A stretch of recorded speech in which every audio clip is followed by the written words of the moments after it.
ಸರ್ನೇ ಗಮನದಲ್ಲಿ ಇಟ್ಕೊಂಡು ಕಥೆ ಮಾಡ್ಕೊಂಡಿದ್ದು ಅಂತ ಹೇಳಿದ್ರಿ. ಸೊ ಹೇಗೆ? ಇಲ್ಲ ಸರ್, ಅಂದರೆ ಈ ಸಿನಿಮಾದಲ್ಲಿ ಎಂಟರ್ಟೈನ್ಮೆಂಟ್ ಜೊತೆಗೆ ಅಂದರೆ ಒಂದು ಸರ್ದು ಇದುವರೆಗೂ ಅಂದರೆ ಎಲ್ಲರಿಗೂ ಗೊತ್ತಿದೆ ಅನ್ಮ್ಯಾಚಬಲ್ ಟೈಮಿಂಗ್ ಇದೆಲ್ಲ ಸರ್ದು. ಅದ್ರ ಜೊತೆಗಿರುವಂಥ ಆ ಒಂದು ಕಾಮಿಡಿ ಆಗಿರ್ಬೋದು, ಆ ಕ್ಯಾರೆಕ್ಟ್ರಲ್ಲೇ ಒಂದು ಬೇರೆ ಥರ ಇದೆ. ಅದ್ರ ಜೊತೆಗೆ ಇನ್ನು ಎಮೋಷನ್ ಅಂತೂ ಅದ್ರ ಬಗ್ಗೆ ಮಾತಾಡೋಂಗಿಲ್ಲ. ಸಿನಿಮಾ ಒಂದಿಷ್ಟು ವಿಷಯಗಳನ್ನು ಹೇಳುತ್ತೆ. ಸೊ ಹಾಗಾಗಿ it's completely family entertainer emotional drama. ಡೈರೆಕ್ಟ್ರ ಇಲ್ಲಿ ಒಂದು ಸಲ ಭಟ್ರು ಹೇಳಿದರು, ಈ ಎಮೋಷ್ನಲ್ ಸೀನ್ಸ್ಗಳನ್ನ ಗಣೇಶ್ ಅವ್ರಿಗೆ ಕೊಟ್ಟರೆ ಡಬ್ಬಿಂಗ್ ಸ್ಟುಡಿಯೋದಲ್ಲಿ ನೋಡುವಾಗ ಅದು ಬೇರೆ ಥರನೇ ಇರುತ್ತೆ ಅಂತ. ಸರ್ಪ್ರೈಸ್ಗಳು ಶೂಟಲ್ಲಿ ಒಂದಾಗಿರುತ್ತೆ, ಡಬ್ಬಿಂಗ್ ಸ್ಟುಡಿಯೋದಲ್ಲಿ ಒಂದು ಕಾಣುತ್ತೆ ಅಂತ. ಈ ಥರ ಕ್ವಾಲಿಟಿಗಳನ್ನ ನೀವು ಹೇಗೆ ಎನ್ಕ್ಯಾಶ್ ಮಾಡ್ಕೊಳ್ತೀರಾ? ಇಲ್ಲ ಸರ್, ಯಾಕೆ ಅಂತಂದರೆ ನಾವು ಸರ್ನ ನೋಡ್ಕೊಂಡು ಬಂದಿರೋದು. ಮತ್ತು ದ ಮೇಕಿಂಗ್ ಆಫ್ ಮುಂಗಾರು ಮರೆ ಅಂತ ಒಂದು ಬುಕ್ ಬಂದಿತ್ತು. ಆ ಬುಕ್ಸ್ನ ಎಷ್ಟು ಸಲ ಓದಿದ್ದೀನಿ ಏನೇನಾಗಿದೆ ಅಂತ. ನಾವು ಅನುಭವನ ಈಗ ಜೊತೆ ತೊಗೋಬೇಕು, ಗೊತ್ತಾಗಬೇಕು. ಅಂದರೆ ಅವನ ಜರ್ನಿ ಹೇಳಬೇಕು. ಅದಕ್ಕೆ ಮುಂಚೆ ಏನು ಎನ್ಕ್ಯಾಶ್ ಅನ್ನೋದಕ್ಕಿಂತ ಸರ್ ಜೊತೆಲಿ ಅದು ಹೇಗೆ ಹೋಗುತ್ತೋ ಅದಾಗುತ್ತೆ ಅಂತ ಒಂದಿದೆ ಆ ಒಂದು ಅನುಭವದ ಜೊತೆಲಿ. Sir firstly congratulations. ಮುಹೂರ್ತ ಈಗಷ್ಟೇ ಆಗಿದೆ ಆ್ಯಂಡ್ ಲೈನಪ್ ಕೂಡ ತುಂಬ ಚೆನ್ನಾಗಿದೆ. 3 ಸಿನಿಮಾ ಪ್ಲಸ್ ಇದು 4th ಸಿನಿಮಾ ಇದು. ಸೊ 20ನೇ ವಯಸ್ಸಿಗೆ 45ನೇ ಸಿನಿಮಾ ಮಾಡ್ತಿರೋದು ಎಷ್ಟು ಖುಷಿ ಇದೆ ಅಂತ? ತುಂಬ ಖುಷಿ ಇದೆ. ಬಟ್ ಒಂದು 5-6 ಕಮ್ಮಿ ಆಯ್ತೇನೋ ಅನಿಸ್ತಾ ಇದೆ. ರಿಯಲ್, ಇದು ನಾನು ನಿಜ ಹೇಳ್ತಾ ಇದ್ದೀನಿ. ಒಂದು 5-6 ಕಮ್ಮಿ ಆಯ್ತೇನೋ. ಬಿಕಾಸ್ ಇನ್ ಬಿಟ್ವೀನ್ ಸ್ವಲ್ಪ ಡಿಲೇ ಮಾಡಿದೆ. ಅದಾದಮೇಲೆ ಆ 20 ವರ್ಷದಲ್ಲಿ 2 ವರ್ಷ ತೆಗಿಬೇಕು ಕೋವಿಡಿಂದಾಗಿ. ಸೊ 18 ಟೀನೇಜ್ ಇಟ್ಕೋಬೋದು. ಸೊ ಇನ್ನೊಂದು 5 ಮಾಡ್ಬೋದಿತ್ತು. ಇನ್ನೊಂದಷ್ಟು ಒಳ್ಳೊಳ್ಳೆ ಕ್ಯಾರೆಕ್ಟರ್ಸು, ಒಳ್ಳೊಳ್ಳೆ ಸಿನಿಮಾ ಮಾಡ್ಬೋದಾಗಿತ್ತು ಅಂತ ನನಗೆ ಅನಿಸ್ತಾ ಇದೆ ಖಂಡಿತವಲ್ಲ. ಸೊ ಖುಷಿ ಅಂತೂ ಇದೆ. 45 ಫಿಲ್ಮ್ಸ್ ನೀವು ಯಾವ್ದು ಚೆನ್ನಾಗಿದೆ ಯಾವ್ದು ಚೆನ್ನಾಗಿಲ್ಲ ಅಂದರೆ ನಾನು ಹೇಳ್ತೀನಿ, ನಾನು ಮಾಡಿದಂಥ 45 ಸಿನಿಮಾನೂ ನನಗಿಷ್ಟ. ಇಷ್ಟ ಆಗಿರಲಿಲ್ಲ ಅಂದರೆ ನಾನು ಮಾಡ್ತಾನೆ ಇರಲಿಲ್ಲ. Hit to flop is secondary, like ಆವಾಗಲೇ ಹೇಳಿದಾಗೆ. ಖುಷಿ ಇದೆ. So I want to do more cinemas and as a ಇಂಡಸ್ಟ್ರಿಯಾಗಿ ಯೋಚನೆ ಮಾಡಬೇಕು ಅಂದರೆ ಫಿಲ್ಮ್ಸ್ ತುಂಬ ಕಮ್ಮಿ ಬರ್ತಾ ಇದೆ. ನಮ್ಮ ಥಿಯೇಟರ್ಸ್ಗೆ ನಮ್ಮ ಕನ್ನಡ ಸಿನಿಮಾಗಳು ಹೆಚ್ಚೆಚ್ಚಾಗಿ ಬರಬೇಕು. ಆ್ಯಂಡ್ ನಮ್ಮತನದ ಸಿನಿಮಾ, ನಮ್ಮ ಹೀರೋಗಳು ಸಿನಿಮಾ ಹೆಚ್ಚೆಚ್ಚಾಗಿ ಬರಬೇಕು ಅಂತ ನನ್ನ ಆಸೆ. ಇಫ್ ಯು ಸಿ, ನಾನು ಕಂಪೇರಿಷನ್ನು ಬೇರೆ ಲ್ಯಾಂಗ್ವೇಜು ಅಂತ ಏನು ಮಾತಾಡ್ತಿಲ್ಲ. ನಾನು ಮಾತಾಡ್ತಿರೋದು ಬರೀ ನನ್ನ ಸಿನಿಮಾ, ನಮ್ಮ ಭಾಷೆ, ನಮ್ಮ ಥಿಯೇಟರ್, ನಮ್ಮ ಆಡಿಯನ್ಸ್, ನಮ್ಮ ಅಭಿಮಾನಿಗಳು. ಇವ್ರನ್ನ ಎಷ್ಟು ಎಂಟರ್ಟೈನ್ ಮಾಡ್ತೀವೋ, ಎಷ್ಟು ಬರಮಾಡ್ಕೊಳ್ತೀವೋ ಅಷ್ಟು ಒಳ್ಳೆಯದು ಅಂತ ನನ್ನ ಭಾವನೆ. ಸರ್ ಅದೇ 2025 ಒಂದು ಸಿನಿಮಾ ಕೂಡ ಗಣೇಶ್ ಅವ್ರದ್ದು ಬರಲಿಲ್ಲ ಅಂದರೆ ಸಾಧ್ಯ ಆಗಲಿಲ್ವಾ? ಪ್ಲ್ಯಾನ್ಸ್ ಇತ್ತಾ ಹೇಗೆ? ಪ್ಲ್ಯಾನ್ಸ್ ಇತ್ತು, ಕಾರಣಾಂತರದಿಂದ ಬರಲಿಲ್ಲ. ಡಿಲೇ ಆಗ್ತಾ ಹೋಯಿತು ಶೂಟಿಂಗ್. ಓಕೆ. ನಿರ್ದೇಶಕರು ನಿಮಗೆ ಅಂದರೆ ಮೊದಲು 2 ಸಿನಿಮಾಗಳನ್ನು ನೀವೇ ಪ್ರೊಡ್ಯೂಸ್ ಮಾಡಿದ್ರಿ. ಆ್ಯಕ್ಚುಲಿ 3rd ಸಿನಿಮಾ ಈಗ ಒಬ್ಬ ಸ್ಟಾರ್ ನಟನ ಜೊತೆ ಮಾಡ್ತಾ ಇರೋದು. ಅಂದರೆ ಈ ಚೇಂಜ್ ಓವರ್ ಬೇಕಿತ್ತ ನಿಮಗೆ? ಅಂದರೆ ಈಗ ಸರಿಗೋಸ್ಕರನೇ ಸಿನಿಮಾ ಮಾಡಿದ್ದು, ಬರ್ಕೊಂಡಿದ್ದು ಅಂತೆಲ್ಲ ಹೇಳಿದರೆ ಏನೇನು ಚೇಂಜಸ್ ಎಕ್ಸ್ಪೆಕ್ಟ್ ಮಾಡ್ಬೋದು ಈ ಸ್ಕ್ರಿಪ್ಟಲ್ಲಿ ಅಂತ? ನಿಮ್ಮ ಶೈಲಿ ಹೊರತುಪಡಿಸಿ ಒಂದು ಕಮರ್ಷಿಯಲ್ ಆಸ್ಪೆಕ್ಟ್ಸಲ್ಲಿ ಏನಾದರೂ ಟ್ರೈ ಮಾಡಿದ್ದೀರಾ ಹೇಗೆ? ಮೊದಲನೇದಾಗಿ ಹೊಂದಿಸಿವರೇರಿ ಮಾತ್ರ ನಮ್ಮ ಸಂಡೇ ಸಿನಿಮಾಸ್ ಪ್ರೊಡಕ್ಷನ್ ಮಾಡಿದ್ದು. ತೀರ್ಥರೂಪ ಚಾಮುಂಡೇಶ್ವರಿ ಪ್ರೊಡಕ್ಷನ್ಸ್ ಅಂತ ಮಾಡಿದ್ದು. ಇನ್ನು ಚೇಂಜಸ್ ಅಂದರೆ ನಾನು ಈ ಹಾದಿಲಿ ಅದನ್ನು ಏನೋ ಅನುಭವಿಸ್ಬೇಕು. ಯಾಕೆಂದರೆ ಒಂದಿಷ್ಟು ನಾನು ಆಗಲೇ ಹೇಳಿದ್ನಲ್ಲ, ನಾವು ಸೆಲೆಬ್ರೇಟ್ ಮಾಡಿರೋದು ಸರ್ನ ನೋಡಿ. ಸೊ ಹಂಗಾಗಿ ನಾವು ಒಂದಿಷ್ಟು ಅಂದ್ಕೊಂಡು ಆ ಸೆಲೆಬ್ರೇಷನ್ ಹೀಗೆ ಅಂತ ಅಂದ್ಕೊಂಡು ನಾವು ಒಬ್ಬ ಆ ಥರ ನೋಡಿರೋದ್ರಿಂದ ಇದು ಅಂದರೆ ಈಗ ಹೋಗ್ತಾ ಹೇಗೆ ರೂಪ ಪಡ್ಕೊಳ್ಳುತ್ತೆ ಅನ್ನೋ ವಿಷಯಕ್ಕೆ ನಾನು ಅಷ್ಟೇ ಎಕ್ಸೈಟ್ ಆಗಿದ್ದೀನಿ. ಈಗ ನಾನೇನೋ ಇದು ಮಾಡಿಬಿಡ್ತೀನಿ ಅದು ಅನ್ನೋ ಒಂದು ಇದಿಲ್ಲ. ಅದೊಂದು ಕತೆ ಇದೆ, ಕಥೆಯಲ್ಲಿ ಪಾತ್ರ ಇದೆ. ಅದು 100% ನಂದು ಸರ್ರೇ ಸೂಟ್ ಆಗೋದು ಅದಕ್ಕೆ ಅನ್ನೋ ಒಂದು ಪಾಯಿಂಟು. ಅದು ಯಾವ ರೀತಿ ಬರುತ್ತೆ ಅಂತ ನಾನು ಅಷ್ಟೇ ಎಕ್ಸೈಟ್ ಆಗಿದ್ದೀನಿ ಆ ಪಾತ್ರದ ಬಗ್ಗೆ. ಸರ್ ನಿಮಗೆ ಪ್ರಶ್ನೆ ಸರ್, ಅದೇ 20 ವರ್ಷದ ಜರ್ನಲ್ಲಿ ನೀವು ಹೇಳ್ತಾ ಇದ್ರಿ ಇನ್ನೂ 45 ಮಾಡಿದ್ದೀನಿ ಈ ಸಿನಿಮಾ. ಸೊ ಇನ್ನೂ ಹೆಜ್ಜೆ ಇಡೋದು ತುಂಬ ಇದೆ ಅನ್ನೋವಂಥದ್ದು. ಪ್ರತಿ ಸಾರಿ ಇದನ್ನು ಮಾತನಾಡ್ತಾ ಇರ್ತೀರಿ. ಆ್ಯಸ್ ಯೂಶಲ್ ಸರ್, ಅಂದರೆ ಮೊದಲನೇ ಹೆಜ್ಜೆ ಇಟ್ಟಾಗಿದ್ದಂಥ ಕನಸು ಈ ಹಂತಕ್ಕೂ ಕೂಡ ಗಣೇಶ್ ಅವ್ರಿಗೆ ಈಡೇರುವ ಹಂತದಲ್ಲಿ ಯಾವುದಾಗಿರುತ್ತೆ, ಹೇಗಿರುತ್ತೆ ಅನ್ನೋಂಥದ್ದು ಸರ್? ಆ್ಯಸ್ ಎ ಆ್ಯಕ್ಟರ್ ಅದು ಯಾವಾಗಲೂ ಈಡೇರಲ್ಲ ನೀವು ಇದು ಮಾಡಿದ ತಕ್ಷಣ. ಬಿಕಾಸ್ ಈಗ ಯಾವುದಾದ್ರೂ ಒಂದು ಕೆಲಸಕ್ಕೆ ಹೋದರೆ, ಆಫೀಸ್ಗೆ ಹೋಗ್ತೀವಿ, ಬರ್ತೀವಿ, ಒಂದು ಟಾರ್ಗೆಟ್ ಇರುತ್ತೆ. ಬಟ್ ನಾವೆಲ್ಲ ಇರೋದೇ ಕ್ರಿಯೇಟಿವಿಟಿ ಫೀಲ್ಡಲ್ಲಿ. ಆ ಕ್ರಿಯೇಟಿವ್ಗೆ ಕೊನೆ ಇಲ್ಲ, ಅದು ಉಗ್ತಾನೆ ಇರುತ್ತೆ. ಆ್ಯಂಡ್ ನೀವು ಯಾವ ಮಟ್ಟಕ್ಕೆ ಕ್ರಿಯೇಟಿವ್ ಮನಸ್ಸಲ್ಲಿ ಅಂದ್ಕೊಂಡಿರ್ತೀರಲ್ಲ ಇದೊಂದು ಹಿಂಗಾಗ್ಬೋದಾ ಅಂತ, ಅದಕ್ಕಿಂತ ಮೀರ್ಬೋದು, ಇಲ್ಲ ಅದಕ್ಕಿಂತ ಕಮ್ಮಿ ಆಗ್ಬೋದು. ಸೊ ಸ್ಯಾಟಿಸ್ಫ್ಯಾಕ್ಷನ್ ಅಂತ ಕೇಳಿದ್ರೆ ಅಷ್ಟು ಅಂದರೆ ಖುಷಿ ಇದೆ. ಸೊ ಇನ್ನೂ ಬೆಟರ್ ಮಾಡ್ಬೋದು ಅಂತ. ಸಿಂಪಲ್ಲಾಗಿ ಹೇಳಬೇಕು ಅಂದರೆ ನಾನು ಆ್ಯಕ್ಟ್ ಮಾಡಿರೋ ಸಿನಿಮಾ ಡಬ್ಬಿಂಗಲ್ಲಿ ಬಿಟ್ಟರೆ ನಾನು ಎಲ್ಲೂ ಜಾಸ್ತಿ ನೋಡೋದೇ ಇಲ್ಲ. ಬಿಕಾಸ್ ನಾನು ಆ್ಯಕ್ಟ್ ಮಾಡಿರೋ ಸಿನಿಮಾ ನಾನೇ ನೋಡ್ತಿದ್ರೆ ನಾನು ತುಂಬ ಮಿಸ್ಟೇಕ್ಗಳು ಹುಡುಕ್ತಾ ಇರ್ತೀನಿ. ಇದೇನು ಡಬ್ಬ ಥರ ಮಾಡಿದ್ದೀನಿ, ನಾನು ಹಿಂಗೆ ಮಾಡ್ಬೋದಿತ್ತಲ್ಲ ಅಂತ. ಯಾವುದಾದ್ರೂ ಎಮೋಷನ್ ಸೀನ್ ಇದ್ರು ಎಲ್ಲ ಹೊಗಳುತ್ತಾ ಇದ್ರು, ನಾನು ಓಕೆ ಎಲ್ಲ ಹೊಗಳುತ್ತಾ ಇದ್ದಾರೆ, ಎಲ್ರಿಗೂ ಇಷ್ಟ ಆಯಿತು, ಇದು ನನಗಿಷ್ಟ ಆಯಿತಾ ಪರ್ಸ್ನಲ್ಲಿ ಅಂತ ನೋಡ್ತೀನಿ. ಹಾಗೆ ನೋಡಿದ್ರೆ ಶೈಲು ಅನ್ನೋ ಸಿನಿಮಾ ಏನಿದೆ, ಪರ್ಸ್ನಲಿ ನನಗಿಷ್ಟ ಸಿನಿಮಾ ಅದು. ಎಕ್ಸ್ಪೆಷಲಿ ಆ ಇಂಟ್ರೋಲ್ ಬ್ಲಾಕು, ಆ ಡಬ್ಬಿಂಗು, ಕ್ರ್ಯಾಕ್ ವಾಯ್ಸ್ ಎಲ್ಲ ಮಾಡಿರೋದು. ಬಾಕ್ಸ್ ಆಫೀಸಲ್ಲಿ ಅದು ಥಿಯೇಟ್ರಿಕಲಿ 100 days ಹೋಯಿತು ಸಿನಿಮಾ, ಒಳ್ಳೆ ಹೆಸರು ಮಾಡ್ತು. ಬಟ್ ಕ್ರಿಯೇಟಿವಿಟಿ ತೊಗೊಂಡಾಗ ನಂಗೆ ಸ್ಯಾಟಿಸ್ಫ್ಯಾಕ್ಷನ್ ಆಗಿದೆ. ಬಾಕ್ಸ್ ಆಫೀಸ್ ತೊಗೊಂಡಾಗ ನನ್ನ ಏನು ಅಂದ್ಕೊಂಡಿದ್ದು ಅದು ಮ್ಯಾಚ್ ಆಗಲಿಲ್ಲ.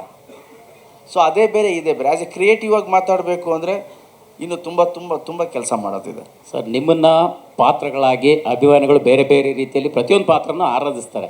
ಬಟ್ ಗಣೇಶ್ ಅವರಿಗೆ ನಿಮ್ಮದೇ ಪಾತ್ರ, ನಿಮ್ಮನ್ನು ನೀವು ತುಂಬ ಇಷ್ಟಪಡುತ್ತಿರೋದು ಅಂದರೆ ಯಾವುದಾಗಿದೆ ಸರ್ ಇಷ್ಟು ಜರ್ನಿಲಿ ಅಂತ? ಟು ಬಿ ಫ್ರ್ಯಾಂಕ್, ನನಗೆ ಈ ರೋಮಿಯೋ ಬರೀ ಅಲ್ಲೂ ಹುಡುಗಿನ ಪಟಾಯಿಸ್ತಾನೆ, ಇಲ್ಲೂ ಏನೋ ಸುಳ್ಳು ಹೇಳ್ತಾನೆ. ಅಂದರೆ ಆಡಿಯನ್ಸ್ ಥಿಯೇಟ್ರಲ್ಲಿ ಕೂತ್ಕೊಂಡು ಶಿಳ್ಳೆ ಹೊಡಿತಾ ಇರಬೇಕು, ಚಪ್ಪಾಳೆ ಹೊಡಿತಾ ಇರಬೇಕು, ಅದಷ್ಟೇ ಕಾನ್ಸೆಪ್ಟು.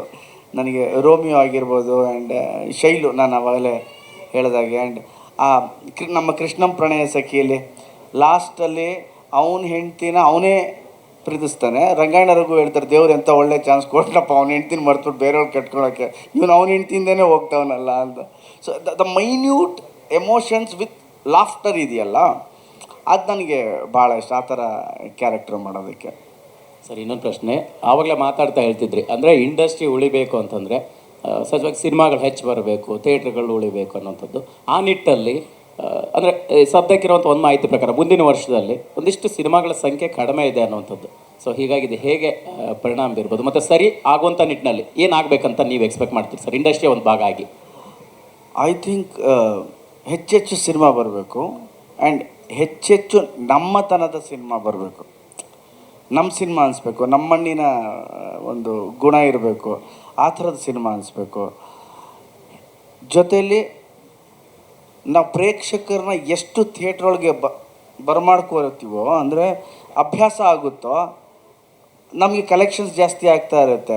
ನಿಮಗೆ ಕಲೆಕ್ಷನ್ ಜಾಸ್ತಿ ಆದಾಗ ಬಾಕ್ಸ್ ಆಫೀಸ್ ಹಿಟ್ ಅಂತ ಹೇಳ್ತೀವಿ. ಬಾಕ್ಸ್ ಆಫೀಸ್ ಹಿಟ್ ಆದಾಗ ಬೇರೆ ಬೇರೆ ಥರದ ನಮ್ಮ ಸಂಸ್ಕೃತಿಯನ್ನು ಬೇರೆ ಥರ ತೋರಿಸ್ಬೋದು ಅನ್ನೋದು ನಂದು. ಹೆಚ್ಚು ಸಿನಿಮಾ ಮಾಡಬೇಕು, ಹೆಚ್ಚು ಕ್ರಿಯೇಟಿವಿಟಿ ಬರಬೇಕು ಇಂಡಸ್ಟ್ರಿಗೆ, ರೈಟರ್ಸ್ ಬರಬೇಕು. ನಾನು ಹೋದ ಪ್ರೆಸ್ ಮೀಟಲ್ಲೂ ಹೇಳಿದ್ದೆ, ನಾನು ಹೆಚ್ಚು ರೈಟರ್ಸ್ ಬರಬೇಕು. ಯಾವುದೋ ಜಪನೀಸ್ ಫಿಲ್ಮ್ ನೋಡೋದು, ಯಾವುದೋ ಕೊರಿಯನ್ ಫಿಲ್ಮ್ ನೋಡೋದು, ಅಲ್ಲಿಂದ ಇಲ್ಲಿ ತಂದು ಹಾಕೋದು, ಏನೋ ಡಿಫ್ರೆಂಟ್ ಮಾಡಿದ್ದು, ದಟ್ ವಿಲ್ ನಾಟ್ ವರ್ಕ್. ಆ ಜಿಯೋಗ್ರಫಿ ಬೇರೆ, ಅಲ್ಲಿನ ಇದು ಬೇರೆ. ಎಮೋಷನ್ಸ್ ನಮ್ಗೆ ಮ್ಯಾಚ್ ಆಗ್ಬೋದು, ಬಟ್ ನಮ್ಮತನದ ಸಿನಿಮಾ ನಮ್ಮ ಒಂದು ಎಮೋಷನ್ಸ್ ಇಟ್ಟು ಮಾಡಿದಾಗ ತುಂಬಾ ಚೆನ್ನಾಗಿ ಕಚ್ಕೊಳ್ಳುತ್ತೆ ಅಂತ. ಗಣೇಶ್ ಸರ್, ಈಗ 20 years ಜರ್ನಿನಲ್ಲಿ we don't find much difference ನಿಮ್ಮ ಲುಕ್ ಅಪಿರಿಯನ್ಸಲ್ಲಿ. ಈ ಸಿನಿಮಾಗಳಲ್ಲೂ ಅಷ್ಟೇ ನೀವು ಆ್ಯಕ್ಟ್ ಮಾಡಬೇಕಾದ್ರೆ ನಿಮ್ಮ ಫಿಸಿಕಲ್ ಅಪಿಯರೆನ್ಸಲ್ಲಿ ನೋ ಕಾಂಪ್ರಮೈಸ್, ಯು ಡೆಡಿಕೇಟ್. ಆ ಲುಕ್ ಏನು ಕೊಡಬೇಕು ಅಭಿಮಾನಿಗಳಿಗೆ, ಆ ಸ್ಟೈಲಿಶ್ನೆಸ್ ಅನ್ನೋಂಥದ್ದು ಕೊಟ್ಟೇ ಕೊಡ್ತೀರಾ. ಏನು ಬೂಸ್ಟ್ ಮಾಡುತ್ತೆ ನಿಮಗೆ ಪ್ರತಿ ಬಾರಿ? ದೇವ್ರ ಆಶೀರ್ವಾದ ಇವರೇ. ಐ ಆಲ್ವೇಸ್ ನನ್ನನ್ನು ನಾನು ಖುಷಿಯಾಗಿ ಇಡೋಕ್ಕೆ ಟ್ರೈ ಮಾಡ್ತೀನಿ ಯಾವಾಗಲೂ. ಅದು ಬಿಟ್ಟರೆ ಅಂಥದ್ದೇನಿಲ್ಲ. ಎಕ್ಸಸೈಸ್ ಮಾಡ್ತೀನಿ, ಅದೇ ಫುಡ್, ಅದೇ ಮುದ್ದೆ, ಅದೇ ಸಾರು, ಅದೇ ತಿಂತೀನಿ. ಅದು ಬಿಟ್ಟರೆ ಇಲ್ಲ, ಖುಷಿಯಾಗಿ ಟ್ರೈ ಮಾಡಿದೆ. ಆ್ಯಸ್ ಎ ಹ್ಯೂಮನ್ ನನಗೂ ಒಂದೊಂದು ಸಲ ಲೋ ಆಗುತ್ತೆ, ಒಂದೊಂದು ಸಲ ನನಗೂ ಏನೋ ಪ್ರೆಷರ್ ಬರುತ್ತೆ. ಬಟ್ ಆ ಪ್ರೆಷರಿಂದ ಆಚೆ ಬಂದು ಯೋಚನೆ ಮಾಡ್ತೀನಿ, ಓಕೆ ಈ ಗಣೇಶ್ ಇವತ್ತು ಹಿಂಗೆ ಯೋಚನೆ ಮಾಡ್ತಿದ್ದಾನೆ, ಇನ್ನು 5 ವರ್ಷ ಮುಂದಕ್ಕೆ ಏನು ಯೋಚನೆ ಮಾಡಬೇಕು, ಇಲ್ಲ ಈ ಇನ್ಸಿಡೆಂಟ್ನ ನಾನು 6 ತಿಂಗಳು ಮುಂದೆ ಹೋಗಿ ಯೋಚನೆ ಮಾಡಿದ್ರೆ ಖಂಡಿತವಾಗ್ಲೂ ನಗ್ತೀನಿ ಇದಕ್ಕೆ. ಬಿಕಾಸ್ ಪ್ರೀವಿಯಸ್ 6 ತಿಂಗಳಿಂದ ಯಾವ್ದು ಪ್ರೆಷರ್ ಅಂದ್ಕೊಂಡಿದ್ನೋ ಅದು ಇವತ್ತು ನೆನಪಿಸ್ಕೊಂಡ್ರೆ ನಗು ಬರ್ತಾ ಇರುತ್ತೆ. ಕಳೆದ 5 ವರ್ಷದ ಹಿಂದೆ ಗಣೇಶ್ಗೂ ಇವತ್ತು ಸೋ ಮೆನಿ ಥಿಂಗ್ಸ್ ನಾನೇ ಅನ್ಕೋತೀನಿ ಸಿಂಪಲ್ಲಾಗಿ. ಸೊ ಅದೊಂದು 5-10 ನಿಮಿಷ ಪ್ರೆಷರ್ ಆದರೂ ಕೂಡ ಸೈಲೆಂಟ್ ಆಗಿಬಿಡ್ತೀನಿ. ಆ್ಯಂಡ್ ಇಲ್ಲ ನಾನು ಡ್ರೈವ್ ಹೋಗ್ತೀನಿ, ಇಲ್ಲ ನನ್ನ ಪಾಡು ನಾನು ಇರ್ತೀನಿ. ಸೊ ನನ್ನ ಸ್ನೇಹಿತರಿಗೆ ಪರ್ಸ್ನಲಿ ಯಾವಾಗಲೂ ಹೇಳ್ತಿರ್ತೀನಿ, ಗುರು ಫಸ್ಟ್ ನಾವು ನಮ್ಮ ಆರೋಗ್ಯ ಚೆನ್ನಾಗಿದ್ದರೆ ನಮ್ಮ ಸುತ್ತಮುತ್ತ ಎಲ್ಲರನ್ನೂ ಚೆನ್ನಾಗಿಟ್ಟಿರ್ಬೋದು ಅಂತ. ಸೊ ಆ ಕಾನ್ಸೆಪ್ಟಲ್ಲಿ ಹೋದರೆ so everybody will be happy ಅಂತ. ಈಗ ನನಗೇನಾದರೂ ಕಷ್ಟ ಆಯಿತು ಅಂದರೆ ಖಂಡಿತವೂ ಶಿಲ್ಪನಿಗೆ ಇಷ್ಟ ಆಗಲ್ಲ, ಇವ್ರು ಕಷ್ಟ ಆಗ್ತಿದೆಯಲ್ಲ ಅಂತ. ಸೊ ನಾನು ಖುಷಿಯಾಗಿದ್ದರೆ ಆಕೆ ಖುಷಿ ಪಡ್ತಾಳೆ. ಸೊ ಆದಷ್ಟು ಖುಷಿಯಾಗಿರೋಕ್ಕೆ ಟ್ರೈ ಮಾಡೋದಷ್ಟು. ಆ್ಯಂಡ್ ಡೈರೆಕ್ಟರ್ ಸರ್, ಟೈಟಲ್ ವಿಚಾರವಾಗಿ ನಾವು ನೋಡೋದಾದರೆ ಎಲ್ಲಾದರೂ ಪ್ರೆಸ್ ಮೀಟ್ಗಳಲ್ಲಿ ಇಂಗ್ಲೀಷ್ ಟೈಟಲ್ ಇಟ್ಟರೆ ಕನ್ನಡ ಟೈಟಲ್ ಯಾಕೆ ಇಲ್ಲ ಅನ್ನೋಂಥದ್ದು ಕೇಳ್ತಾರೆ. ಬಟ್ ನಿಮ್ಮ ಸಿನಿಮಾಗಳು ಆಲ್ಮೋಸ್ಟ್ ಕನ್ನಡನೇ.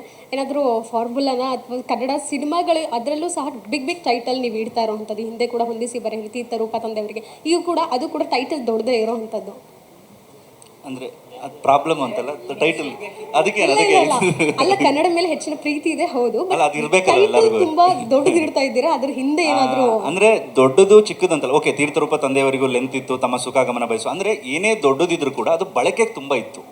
ಅಂದರೆ ತಮ್ಮ ಸುಖಾಗಮನ ಪ್ರತಿಯೊಬ್ಬರು ಇನ್ವಿಟೇಷನಲ್ಲೂ ಕೊನೆ ಪದ ಇರ್ತಿದೆ, ತಮ್ಮ ಸುಖಾಗಮನ ಬಯಸೋ ಬಂಧು ಮಿತ್ರರು ಅಥವಾ ತಮ್ಮ ಸುಖಾಗಮನ ಬಯಸೋ ಆಗಮನ ಅಭಿಲಾಷಿಗಳು, ಈ ಥರ ಪದಗಳು. ಈ ಪದಗಳು ನಿಮ್ಮ ಮನೆಗಳಲ್ಲಿ ಪ್ರತಿ ಮಕ್ಕಳು ಕೊಟ್ಟು ಓದಿಸ್ತಿದ್ರು, ಅದು ನೆನಪಿದ್ದೇ ಇರ್ತದೆ ಪತ್ರ ಓದೋರಿಗೆ. ಸೊ ಹಂಗಾಗಿ ತುಂಬ ಬಳಕೆಯಲ್ಲಿರೋ ಪದಗಳಾದರೆ ತುಂಬ ಆಪ್ತ ಅನಿಸುತ್ತೆ ಅನ್ನೋ ಒಂದು ಉದ್ದೇಶದಿಂದ. ಅದು ಲೆಂತ್ ಬಗ್ಗೆ ತಲೆ ಕೆಡಿಸ್ಕೊಂಡಿಲ್ಲ, ತುಂಬ ಆಪ್ತವಾಗಿರೋ ವರ್ಡ್ ಅಂತ.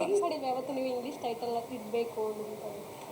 ಇಲ್ಲ, ಹಂಗೇನು ಬಂದಿಲ್ಲ, ಹಂಗೇನು ಬಂದಿಲ್ಲ. ಇನ್ನು ಇನ್ನು ಆರ್ಟಿಸ್ಟ್ ಅದೇ ಸರ್, ಈಗ ಇನ್ನು ಉಳಿದಿದ್ದು ತಾರಾಗಣ ಎಲ್ಲ ಇದು ಮಾಡ್ತಾ ಇದ್ವಿ ಅಲ್ಲ, ಅದನ್ನು ಅದು ಯೌವನದ ಗುಟ್ಟು ಅಂತ ನೀವು ಎಲ್ಲ ಹೇಳ್ತೀವಿ. ಅಂದರೆ ಈಗ ಸದ್ಯಕ್ಕೆ ಸಿನಿಮಾದಿದ್ರಲ್ಲಿ ಇಬ್ಬರು ಬರ್ತಾರೆ. ದ ಮೇಯ್ನ್ ಒಂದು ಫೀಮೇಲ್ ಇದ್ರದ್ದು ಒಬ್ಬರು ಮೇಲ್ಗಡೆನೆ ಹೋಗುತ್ತೆ. ಸೊ ಹಾಗಾಗಿ ಈ ಸಿನಿಮಾದಲ್ಲಿ ಬೇರೆ ಇನ್ನು ಆ್ಯಕ್ಟರ್ಸ್ಗಳು ಅಂದರೆ ಇಡೀ ಫ್ಯಾಮಿಲಿ ವ್ಯಾಲ್ಯೂಸ್ಗಳ ಬಗ್ಗೆ ಹೇಳ್ತದೆ. ಅಂದರೆ ಕುಟುಂಬ ಮತ್ತು ಇದು ಆ ಒಂದು ಇದರಲ್ಲಿ ಹೋಗುತ್ತೆ ಸಿನಿಮಾದಲ್ಲಿ. ಮತ್ತು ಇನ್ನು ಆ್ಯಕ್ಟರ್ಗಳದ್ದು ಸಹ ಕಲಾವಿದರನ್ನೆಲ್ಲ ಇದು ಮಾಡ್ತೀವಿ. ಇನ್ನು ತಾಂತ್ರಿಕ ವರ್ಗದಲ್ಲಿ ಅಂತ ಬಂದರೆ ಈಗ ಸದ್ಯಕ್ಕೆ ಇನ್ನು ಅರ್ಜುನ್ ಜನ್ಯ ಸರ್ ಜೊತೆಲಿದ್ದಾರೆ. ಅದು ಬಿಟ್ಟರೆ ಇನ್ನು ರೈಟಿಂಗ್ ಇದರಲ್ಲಿ ಇನ್ನು ಪ್ರಶಾಂತ್ ರಜಪ್ಪ ಸರ್ ಡೆಲ್ಲಿ ಬರೀತಾರೆ. ಮತ್ತು ನನ್ನ ಜೊತೆ ಸ್ಕ್ರಿಪ್ಟಲ್ಲಿ ರೈಟ್ ವಿಶ್ವ ಶಂಭುಲಿಂಗಪ್ಪ ಅಂತ ಅವರು ಇದ್ದಾರೆ. ಸೊ ಫಸ್ಟ್ ನಾನು ಕಾನ್ಸಂಟ್ರೇಟ್ ಮಾಡಿದೆ ರೈಟಿಂಗು. ಸೊ ಅದು ಮುಗಿಯೋ ಹಂತದಲ್ಲಿದೆ. ಸೊ ತಕ್ಷಣ ಇನ್ನು ಉಳಿದಿದ್ದೆಲ್ಲ ಹೇಳ್ತೀವಿ ಸರ್, ಎಲ್ಲ ಅದು ನಡೀತಾ ಇದೆ ಡಿಸ್ಕಷನ್. ಸರ್ ನೀವೇ ಹೇಳಿ ಸರ್. ಶಿವರಾತ್ರಿ ದಿನ ಯಾಕೆ ಇಷ್ಟು ಹೊಟ್ಟೆ ಹುರ್ಕೋತೀರಾ?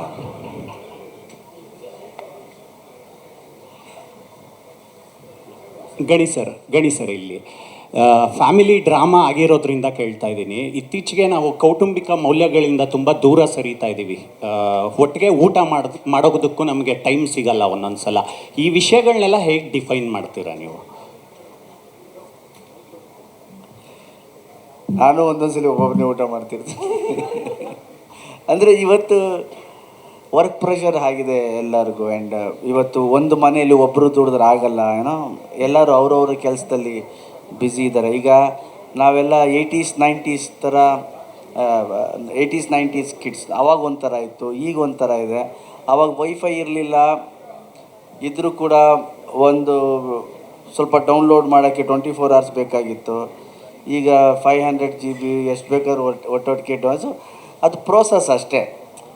ಸೊ ಆ ವ್ಯಾಲ್ಯೂಸ್ನ ಬಗ್ಗೆ, ಆ ವ್ಯಾಲ್ಯೂಸ್ ಏನು ಫ್ಯಾಮಿಲಿ ವ್ಯಾಲ್ಯೂಸ್ ಇರುತ್ತೆ, ಅದು ಇದ್ದೇ ಇರುತ್ತೆ. ಜೊತೇಲಿ ಊಟ ಮಾಡಲ್ಲ ಅಂದಿದ ತಕ್ಷಣ ಜೊತೇಲಿ ಇರಲ್ಲ ಅಂತ ಏನಲ್ಲ ಅಂತ ನನ್ನ ಭಾವನೆ. ಎಲ್ಲೋ ಹಬ್ಬಕ್ಕೆ ಗಿಬ್ಬಕ್ಕೆ ಎಲ್ಲಾದರೂ ಸಿಗ್ತಾ ಇರ್ತಾರಲ್ಲ ಫ್ಯಾಮಿಲಿಯಲ್ಲಿ. ಇವತ್ತು ಹಾಗೆ ನೋಡಿದ್ರೆ ಖರ್ಚು ಹಾಗೇ ಇದೆ ಇವತ್ತು ಎಲ್ಲ ಕಡೆ ಅಲ್ವಾ? ಒಂದು ಫ್ಯಾಮಿಲಿ ನಡಿಬೇಕು ಅಂದರೆ ಎಲ್ಲ ದುಡಿಲೇಬೇಕು, ಮಕ್ಕಳು ಫೀಸು ಎಲ್ಲ ತುಂಬ ಕೆಲಸ ಇರುತ್ತಲ್ಲ. ಓಕೆ, ಕ್ವಶನ್ಸ್ ಆಯಿತು ಅನ್ಕೋತೀನಿ. ಓಕೆ, ಮತ್ತೊಮ್ಮೆ ತಮ್ಮ ಸುಖಾಗಮನ ಬಯಸುವ ಎಸ್ ಸರ್.